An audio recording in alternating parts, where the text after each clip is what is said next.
নমস্কার, আপনারা দেখছেন রূপম টিভি। সন্দেশখালি নিয়ে আজ রাজ্য রাজনীতি একদম তপ্ত। সন্দেশখালি আজ অনেক কিছু দেখালো বাংলার রাজনীতিতে। সন্দেশখালিতে আজ তৃণমূল বিজেপি আমনের সামনে।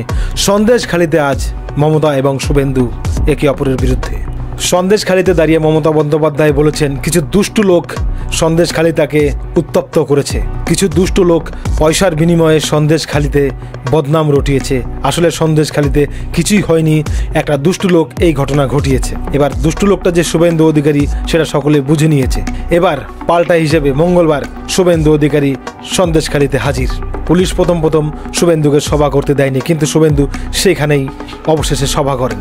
সেখানে দাঁড়িয়ে শুভেন্দু অধিকারী বলেছেন, কে দুষ্টু লোক সেটা সকলেই ভালো মতো জানে, আর কে কি করছে সব জানে মানুষ। শুভেন্দু অধিকারী পরিষ্কার জানিয়ে দিয়েছেন, সন্দেশখালিতে বিজেপি জিতবে 26-এ। শুধুমাত্র 2-1টি মুসলিম এরিয়া হারবে, বাদবাকি সব জিতবে বিজেপি। এবার বিজেপি জিতলে 2026-এ বিজেপি জিতলে মমতাকে জেল খাটাবেন শুভেন্দু অধিকারী, পরিষ্কার বার্তা। 2026-এ মমতাকে জেলে পাঠাবে শুভেন্দু অধিকারী।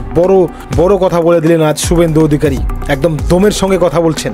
আর এই খবরে রীতিমতো তৃণমূলে ভয়ের সঞ্চার তৈরি হয়েছে, কারণ সত্যি যদি 26-এ বিজেপি আসে তাহলে কিন্তু মমতার সরাসরি জেল হবে।